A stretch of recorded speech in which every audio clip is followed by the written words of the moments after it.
Hello everyone and welcome back to another session of Elden Ring PvP and another weapon showcase. Today we're taking a look at the Golden Order Greatsword. This is a weapon that is dropped by the Misbegotten Crusader in the Cave of the Forlorn. I'll have an image on screen showing the location of the cave. This greatsword is another Faith greatsword. That is the nicest thing I can say about it, so let's go ahead and get started with the basics. The weapon requires 16 strength, 21 dexterity, and 28 faith to wield, and it weighs 10 units. The skill of the weapon is unique to it. It is Establish Order, and I actually quite like the skill on this weapon. At plus 10, the weapon has a physical base damage of 210, a holy base damage of 252, an E scaling in strength, D in dexterity, and B in faith. So this is a faith weapon absolutely without a doubt, but you do have a relatively high dexterity requirement for it, which is a bit of a shame, to be honest. Now, the pros of the weapon, the biggest pro of this one is that the damage is good. That's really what it comes down to. It's a standard greatsword moveset. There's nothing unique with the moveset. So a pro of it would be that it is reliable. You know what to expect getting into it, and that's not much of a shock considering how similar all of the greatswords in this game are. Now that said, it is the clunky greatsword moveset that we all have come to know and love, so take from that what you will. The big thing with the weapon is that its damage overall is pretty darn good because it's got the high base damage stats, and on top of that, the B scaling in faith is decent. With all that said, as far as valuable moves with this weapon, your running R2 attacks R1 are a move that I'm fond of. They are one move that I'm fond of. And your backstep R1s are always satisfying to land. They come out a bit quicker than people expect, and you can cover some good distance if you do it with a ravioli step. Aside from that, jumping attacks are always good. If you do power stance this thing, of course, you can power stance it with a number of the other Faith Greatswords and really stack up the damage with your jump attacks. That's something we do see pretty frequently, so that's worth calling out. Aside from that, though, that's really about it for the weapon. The skill is, like I said, unique to this weapon. Establish Order will cause an explosion, and then you will shoot out a beam. That explosion, when you hold the sword off to your right-hand side and take that position, you have a relatively high amount of hyper armor. You can actually poise through a large number of attacks while you are in that attacking animation. So, that's something good to keep in mind. You can trade hits to get that explosion off. Aside from that, with the skill, when you do the swing around with the sword, when you're slashing it through the air in your 360 spin before you shoot out that beam, you actually have active frames for your weapon during that swing as well. And with that, you actually can hit your opponent, and it will combo them with beam, as you guys just saw. So, overall, the skill on the weapon is actually pretty decent.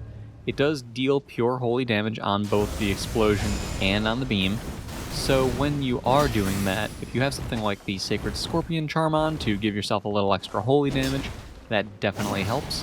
And of course, you can always throw on a buff with your physic as well, and increase that damage even further. I don't personally think that it's terribly necessary in all instances to have both of those things on, but I did use the Sacred Scorpion Charm with the weapon throughout this video, so keep that in mind as well. Now, all that aside, let's take a look at the cons of the weapon. First off, it's the standard greatsword moveset. So, it's not terrible, but it's not special. It's not great. There are no thrusting attacks, there's nothing unique about it, there's nothing good as far as combos, and that's really what it comes down to. The moveset is a bit mediocre, and that is a bit of a shame. Aside from that, the weapon, being a greatsword, is in that awkward position where, when two-handed, it benefits from your hyper armor. When one-handed, it benefits from your passive poise, so you need to keep that in mind when you're using this weapon as well. The skill of the weapon is, like I said, pretty fun. It's nice to hit with. I like it a lot, and there are some good ways you can take advantage of it, but if you are using the skill and your opponent dodges it, which is very easy to do given how telegraphed it is, then you're kind of a sitting duck for a while there while the explosion goes off and while you recover from that. Aside from that, if you do go through with the beam attack after the explosion, then you're also stuck in the position of dealing with what happens if your opponent dodges the beam, which is quite easy to do in spite of a number of people getting hit by it in this video. I can only attribute it to the fact that they may have been in their menu or not paying attention, and that's why they got hit with it. Realistically, it's really, really easy to dodge that beam, so if they do, and you're recovering from that, and if they're a mage, or if they have something that they can use to punish you, well, you're kind of a sitting duck. So, it is what it is, and what it is not great. Overall, because this is a standard Greatsword moveset, I would say that this weapon is average at best. And that's a shame, because it is such a unique weapon with such a unique lore to it. The fact that this used to be a Moonlight Greatsword is so cool, and yet the weapon itself is nothing terribly special. Now that said, does that mean that this weapon is not enjoyable to use, or that the weapon itself is just bad? No, it doesn't. This weapon is actually decent, and that's the thing, it's just decent. It's not terrible, but it's not great. You can throw this weapon into a myriad of situations, and it will perform equally across the board, which is a good thing to have in a weapon. In a duel, it will perform well.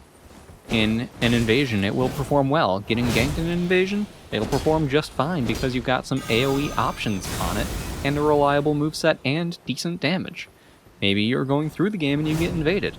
This weapon will perform just fine across the board, and that's a good thing to have with a weapon.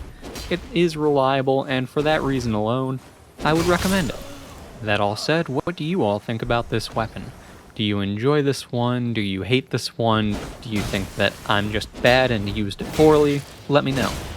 Either way, thanks for stopping by. I hope you've enjoyed the video and found it helpful in one way or another. If you have, then please do all the YouTube things for me. Leave a like, comment, subscribe, feed the algorithm for me, because I'd love to see this channel hit 50,000 subscribers. It's been a goal that I've had for a number of years now, and I think it might actually be able to happen this year, so I can't do it without you guys. Let's make it happen together. Either way, thanks again for stopping by, and I'll see you all next time.